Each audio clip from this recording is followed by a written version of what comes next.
And I didn't realize that the girlies were doing this, but they are, the young girlies. They are deliberately burning tan lines into like up to their like bikini lines, strap marks, as a look. No. Yes. Elles sont devenues une signature, une manière de dire qu'on revient de vacances, qu'on a pris le soleil et qu'on a surtout profité. Les burn lines ou les lignes de brûlure en français, des sortes de traces de bronzage sont partout. Sur Instagram, TikTok, Reddit, Pinterest, elles ont littéralement envahi les réseaux sociaux. Ces dernières semaines, c'est devenu une tendance littéralement à part entière. Cette pratique consiste à s'exposer excessivement longtemps au soleil et de volontairement s'infliger des brûlures rouges sur toute la peau dans le but de faire apparaître des traces de bronzage. Cette trace n'est plus un simple effet secondaire du bronzage et de l'exposition au soleil, certaines personnes s'organisent même pour avoir ces marques. Elles planifient leur position au soleil, utilisent des crèmes spécifiques, des pochoirs, des UV à outrance, des techniques de plus en plus sophistiquées. C'est devenu un objectif en soi, une recherche volontaire, parce que ces marques sont devenues, dans certains cercles, un symbole de beauté, de sensualité et d'identité. À première vue, ça pourrait passer pour une tendance esthétique totalement banal, un effet de mode comme on en retrouve partout ailleurs sur les réseaux sociaux. Mais en creusant un peu plus, on tombe sur quelque chose de beaucoup plus profond et de beaucoup plus problématique. Et pour cette vidéo, je vais vous parler d'un produit qui a une vraie utilité et qui peut vous sauver au quotidien. Je parle bien sûr des culottes menstruelles Eve & Co, qui sera donc le partenaire de cette vidéo et que je remercie sincèrement car c'est la première fois que je pouvais tester des culottes de règles. Et ça fait d'ailleurs plusieurs semaines que je les teste et que j'en suis extrêmement satisfaite. Et en vrai, on ne pense pas forcément en acheter, mais quand on les a testés, on se dit « mais comment j'ai fait pour vivre sans ?» Et donc, si vous ne connaissez pas encore, il faut absolument que vous testiez. Les culottes menstruelles remplacent totalement les serviettes et les tampons, vous n'avez besoin d'aucune autre protection, pas de fuite, pas d'odeur et tout ça pendant 12 heures. Et on va pas se mentir les amis, c'est révolutionnaire. Vous pouvez trouver plusieurs modèles différents sur leur site selon vos goûts, vos envies et bien évidemment votre flux. Et d'ailleurs voici le modèle Tanga qui est vraiment très beau, tout en finesse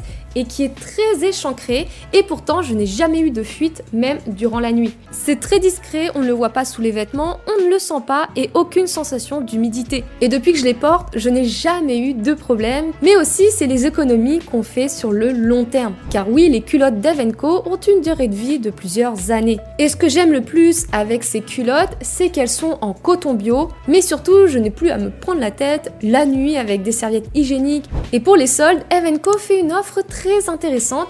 Il y a une offre flash limitée dans le temps avec moins 60% sur tout le site. Et encore mieux, avec mon code FOLKS, tu as 2 culottes menstruelles offertes. Et pour profiter de l'offre, c'est super simple. Tu ajoutes un produit à ton panier, puis tu ajoutes un pack de 2 culottes menstruelles, et ensuite tu ajoutes mon code FOLKS, et une fois les deux ajoutés, le pack de 2 sera automatiquement offert et tu n'auras pas à les payer. Et d'ailleurs, c'est la première fois qu'ils font ça, donc je vous conseille d'en profiter rapidement, ça vaut vraiment le coup, et le lien est bien sûr en description.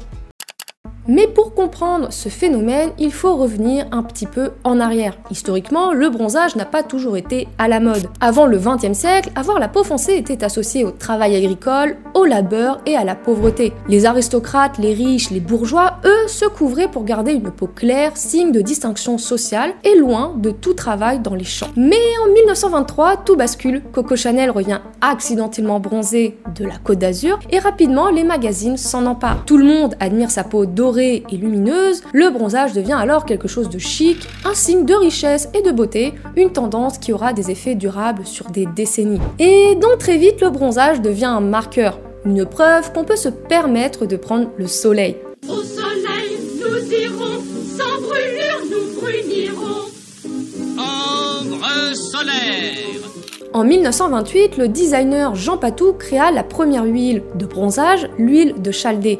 En 1935, Ambre Solaire, une huile bronzante qui absorbait les rayons UV, qui fut mise au point par le chimiste Eugène Schweller, dont l'entreprise deviendra plus tard L'Oréal. Copperton lança de son côté sa crème solaire dans les années 1940 et le bikini fut son apparition en 1946, exposant de plus en plus notre peau au soleil. Et donc avec lui, les traces de bronzage deviennent elles aussi des signes de statut. Dans les années 80, des marques de maillots de bain, comme par exemple Banana Moon, vendaient du rêve californien à coups de publicité saturée de de soleil, de bikinis échancrés et des corps ultra bronzés. C'est à ce moment-là que les traces de bronzage deviennent un symbole de liberté, de vacances, de corps libérés. Mais aujourd'hui, il ne suffit plus juste d'être bronzé, il faut absolument que ça se voit. Car être bronzé sans traces, les gens peuvent simplement se dire que c'est sa couleur de peau naturelle.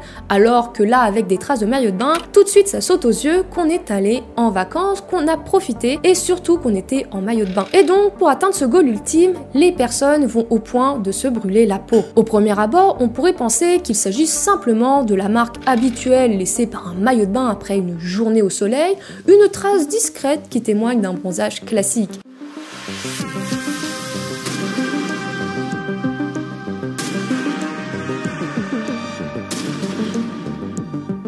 Mais en réalité, le phénomène va bien au-delà de cette simple ligne. L'objectif recherché est beaucoup plus intense et contrôlé. Il s'agit de créer une démarcation nette et visible entre deux zones de la peau, comme un véritable contraste, quitte à s'exposer à des risques importants pour la santé de la peau. Laurie, 24 ans, explique à TF1 « Plus on a la marque du maillot, plus ça accentue le bronzage et ça, c'est satisfaisant. » Le phénomène venant d'Australie prend donc une ampleur monstre sur les réseaux sociaux depuis janvier 2025, car oui, c'est l'été en janvier en Australie. Et sur TikTok, des vidéos virales comme celle de Anna Stanvosky montrant son tatouage de traces de maillot de bain pour faire croire qu'elle les a eues en s'exposant au soleil cumulent plusieurs millions de vues. Des tutoriels expliquent comment sculpter des burn lines avec des pochoirs, des scotch ou même des crèmes auto-bronzantes appliquées au pinceau, comme là par exemple où la jeune fille a oublié sa montre et donc pour en avoir la trace comme si elle l'avait portée, elle met une bonne grosse couche de crème solaire pour avoir une fausse trace de bronzage de sa montre. La vidéo a quand même fait 8 millions de vues. Dans de courtes vidéos, on voit de très jeunes filles montrer à leurs abonnés leur coup de soleil en direct. Leur peau est rouge et totalement brûlée, parfois elle pèle carrément partout. Dans d'autres vidéos, certaines donnent des astuces pour obtenir les traces de bronzage les plus marquées, comme par exemple appliquer de l'huile par-dessus la crème solaire. Et cette tendance explose sur les réseaux sociaux, rien que sur TikTok, le hashtag Timelines compte près de 150 000 vidéos et plus d'1 million sur Instagram. Ces jeunes influenceuses encouragent souvent les adolescentes à s'exposer directement au soleil sans utiliser de crème solaire ni aucune autre forme de protection. Et pire encore, elles recommandent parfois d'appliquer des huiles bronzantes comme le monoï ou de l'huile de carotte qui n'offrent en réalité pas de protection contre les rayons UV et peuvent même accentuer les brûlures. Elles insistent souvent pour que cette exposition ait lieu aux heures les plus chaudes de la journée, c'est-à-dire entre midi et 16h, quand le soleil est à son maximum d'intensité. Donc une exposition volontaire et sans protection au moment où les rayons UV sont les plus intenses et donc les plus dangereuses. L'une d'entre elles explique « Si je me protège, je rentre chez moi, j'ai l'impression de ne pas avoir bronzé,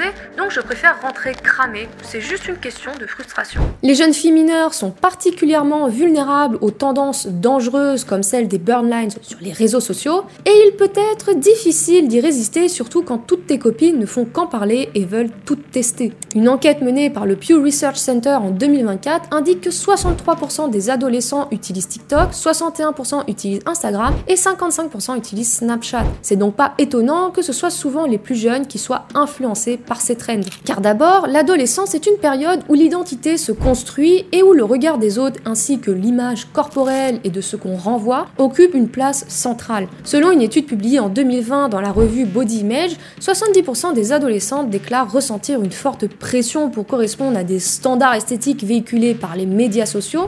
Ces standards, souvent irréalistes et valorisent des corps parfaits, bronzés, sculptés, ce qui pousse certaines jeunes à recopier et à adopter des comportements risqués pour atteindre cet idéal. De plus, une étude menée par l'Université de Californie en 2016 montre que les jeunes sont particulièrement sensibles aux mécanismes de validation sociale sur les réseaux sociaux. Le nombre de likes, commentaires ou partages agit comme une sorte de récompense sociale, notamment au niveau du noyau d'accumbens. Cette activation est similaire à celle observée lors de comportements gratifiants tels que par exemple manger du chocolat ou gagner de l'argent, renforçant donc la motivation à reproduire ces comportements même quand ils présentent un réel danger. Ce phénomène trouve sa source dans le fonctionnement très particulier du cerveau chez un adolescent qui est donc encore en plein développement. Plus précisément, il s'appuie sur le circuit de la dopamine, un neurotransmetteur transmetteur clé lié au plaisir, à la motivation et à la récompense. Chez les adolescents, ce système de récompense est particulièrement sensible et hyperactif, ce qui amplifie leur recherche de sensations fortes et de gratification immédiate. Et donc, pour une jeune fille appelée Elisa qui a 14 ans, il a été très dur d'échapper à cette nouvelle mode. Elle témoigne d'ailleurs auprès de France Info. J'ai vu passer les premières vidéos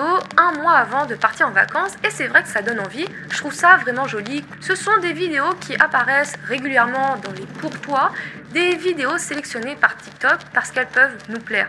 J'en ai environ une dizaine par jour. Même si Elisa n'a pas voulu essayer cette tendance, consciente des dangers pour la santé, plusieurs de ses amies, elles, ont cédé à la tentation de cette tendance.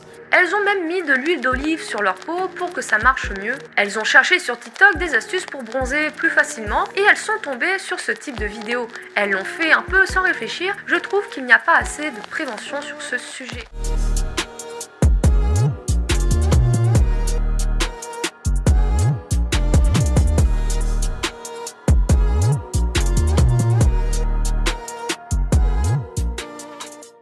Face à l'ampleur croissante de cette tendance sur les réseaux sociaux, le ministre de la Santé Yannick Neuder a jugé nécessaire de s'adresser directement aux jeunes internautes. De brûler la peau volontairement pour une vidéo TikTok ou Instagram, voilà ce que je vois depuis quelques semaines sur les réseaux sociaux avec les sun tattoos, les burn lines et les tan lines. S'exposer au soleil sans crème ni aucune protection, parfois même avec des huiles ou du monoeil, se faire un tatouage éphémère sur la peau en prenant un coup de soleil. Il faut arrêter tout ça, c'est très dangereux. Quand vous brûlez au soleil, les UV atteignent l'ADN des cellules de votre peau. Cette prise de parole vient donc renforcer le message de beaucoup de professionnels de santé qui se disent de plus en plus inquiets face à ces pratiques dangereuses. Le docteur Marc Pérussel, dermatologue oncologue, explique que ces expositions volontairement excessives au soleil ne sont rien d'autre que des brûlures cutanées. Il alerte sur les risques immédiats à court terme. C'est une brûlure. Le soir, c'est donc la possibilité d'avoir des cloques d'eau au niveau des zones qui sont très rouges, très douloureuses, puis avec une cicatrisation qui pourrait laisser même des marques. Il est même possible avec cette traîne d'être brûlé au premier degré, mais voire carrément au deuxième degré. Le premier risque est de prendre un coup de soleil aigu, c'est-à-dire une brûlure du premier degré avec des accélérateurs de bronzage comme des huiles. Il est même possible d'avoir une brûlure de deuxième degré avec l'application de cloques qui peuvent vous envoyer à l'hôpital. Et ce ne sont là que les effets visibles à court terme, car derrière ces cloques et ces rougeurs, c'est la santé de la peau qui se détériore durablement. Le processus de régénération est agressé, la barrière cutanée est affaiblie et la répétition de ces coups de soleil aggrave fortement les risques de développer des pathologies graves comme les cancers de la peau. On sait que les coups de soleil dans l'enfance et l'adolescence sont le premier facteur de risque de mélanome, le cancer de la peau le plus grave. Il tue près de 2000 personnes par an en France. Et d'après Santé publique France, les cancers de la peau figurent parmi les 10 cancers les plus fréquents et occupent même la 4e place chez les femmes. Et ce qui alarme les spécialistes, c'est que dans plus de 85% des cas, ces cancers sont directement liés à une exposition trop importante aux rayons ultraviolets, en particulier durant l'enfance et l'adolescence, des périodes où la peau est encore extrêmement vulnérable. Par exemple, on sait que les coups de soleil chez les enfants augmentent très significativement le risque de cancer à l'âge adulte, le risque de mélanome. Chaque année, entre 141 000 et 250 000 cas de cancer de la peau sont diagnostiqués en France et selon Santé publique France, attribuables dans 85% des cas à une exposition excessive aux ultraviolets, naturels ou artificiels. En Australie, les experts du Melanoma Institute insistent sur le fait qu'il n'existe aucun niveau sûr de bronzage, car 95% des cas de mélanome sont liés aux UV et ils appellent donc les influenceurs à promouvoir de la protection solaire. Dans sa campagne de prévention estivale, l'Institut national du cancer explique qu'il n'existe pas de bronzage dit sain. Le bronzage est en réalité une réaction de défense de la peau face à l'agression des UV. Une peau bronzée signifie donc que l'ADN a déjà subi des dommages. Même les crèmes solaires les plus efficaces, indice 50 par exemple, ne bloquent pas 100% des UV. Il est donc essentiel d'en appliquer régulièrement, souvent toutes les 2 heures, sans considérer la crème comme une protection absolue. Des risques bien connus pour certaines jeunes filles, mais qu'elles préfèrent ignorer. On m'a toujours dit, mets de la crème solaire, tu vas avoir un cancer de la peau, mais je m'en fous, je préfère bronzer. Un jeune a d'ailleurs témoigné auprès de France 3 en expliquant qu'il a eu son premier cancer de la peau à 26 ans, après des années de surexposition au soleil. Enfant, il manquait de prévention, ado, il voulait répondre aux normes de beauté de la société. Avec sa peau très claire, qui est donc de base à risque, il s'exposait longtemps, sans crème ni chapeau, aux heures les plus chaudes. J'essayais de bronzer un maximum pour montrer que j'étais partie en vacances, parce que l'idéalisation du bien-être et de la beauté passe par une peau naturellement bronzée. Un premier cancer retiré sur le bras laisse une cicatrice de 7 cm. À 30 ans, le cancer revient, cette fois-ci sur le visage. On m'a creusé la joue, enlevé un bout d'oreille, explique-t-il. Un petit lifting gratuit, me disaient mes copains, mais en réalité, c'est un visage différent et une cicatrice à vie.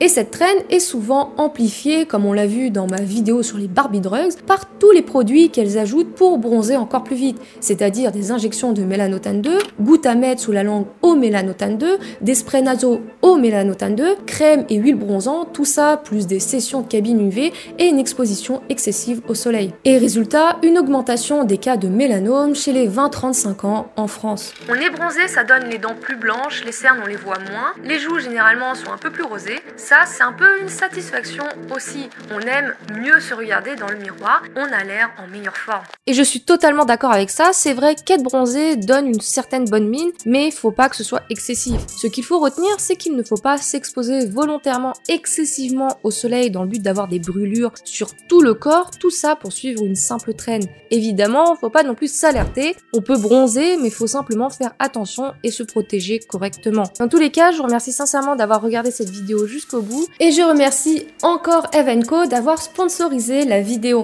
N'oubliez pas l'offre flash limitée dans le temps avec moins 60% sur tout le site, et qu'avec mon code FOLKS, tu as 2 culottes menstruelles offertes. Donc, on n'hésite plus à les tester. À très bientôt.